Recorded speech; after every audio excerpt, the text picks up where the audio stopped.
Hi, this is Beatrice Olimo, and I'm your guide on this adventure of creating a magnificent 2016. And today we're going to cover part two on how to value your ideas. And last week we talked about the first step in valuing your ideas is stopping and writing it down. So before we move on, let's set an intention. Lord, more than I want to fix, change, heal, or improve anything, I want to wake up to the truth of who I am and why I'm alive. I want to wake up to the truth that really sets me free. So, as we embark on this journey of valuing your ideas, today I want to encourage you to find a piece of information, an idea, or a desire that you have, or you've had probably for a very long time. Just think about that. It could be a business idea. It could be a book idea. Maybe for a very long time you wanted to start your own business, write a book. Maybe it's a revelation you've had from church. Or maybe it's a solution to a problem you face at work or at school or at home. Whatever it is, think of it. And then the next step you're going to do is you're going to write it down at the top of your journal. So you're going to pick up your journal, and then you're going to write that topic up here. So maybe it's a book idea. So you're going to write book idea. My handwriting is better than that, I promise.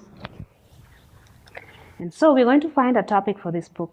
By this process, we're really breaking it down. So we're not just talking about ideas, we're not just talking things, but we're really breaking it down to practical steps. And so we'll find a topic for the book. Think about the topic. Writing a book on how to empower women.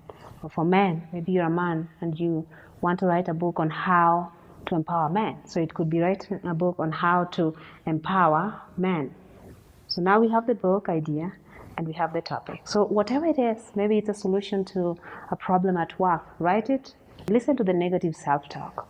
Because as you begin to realize that you have a topic to a book, this negative self-talk that is going to begin to arise. I've never written a book before. My English is not good enough. I don't know how to write a book.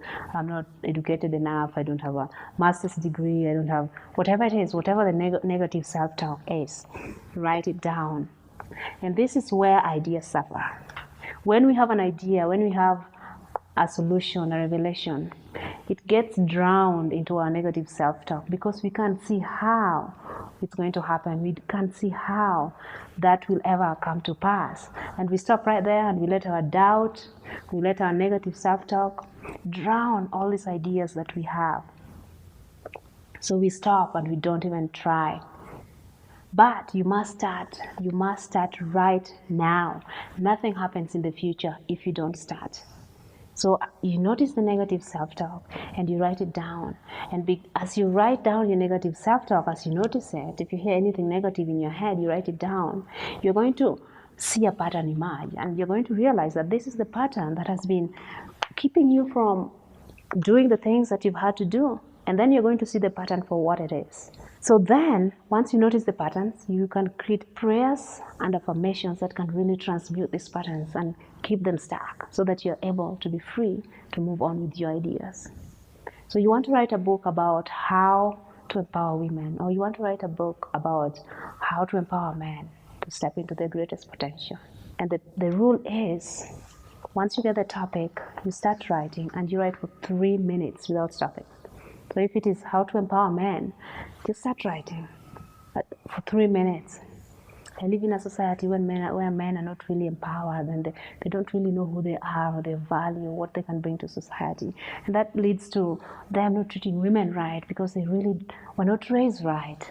Where I live in a society where women are not really valued, they don't know their value.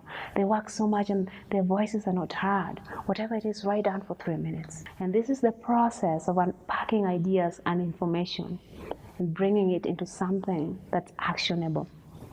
And after you write for 3 minutes, take a look at what you've written. Yes, you'll write for 3 minutes on this topic, and then take a look at what you've written, and then underline something that stands out. Or maybe in the process of writing, you write something like, my mom never felt empowered and I always felt sad about that. Or my dad had so many ideas, but he did not have the empowerment to step into who he is. Just underline that. And you'll begin to notice that that what seemed like nothing But there's so much information that comes from that, because then you continue to write. Once you underline that, you write and keep writing and keep writing and keep underlining whatever comes to mind or whatever stands out. Maybe it's a phrase, maybe it's a word, whatever it is, and you keep writing. The rule is to keep writing for 3 minutes. The purpose of this process is to give value to your ideas. It's to give value to your divine desires. And this is the first step in manifestation. Then the creativity will continue to flow, and you will realize that you are a channel of something worthy and valuable to give and to say. Thank you for watching. Go write down your ideas and have a great week. Bye-bye.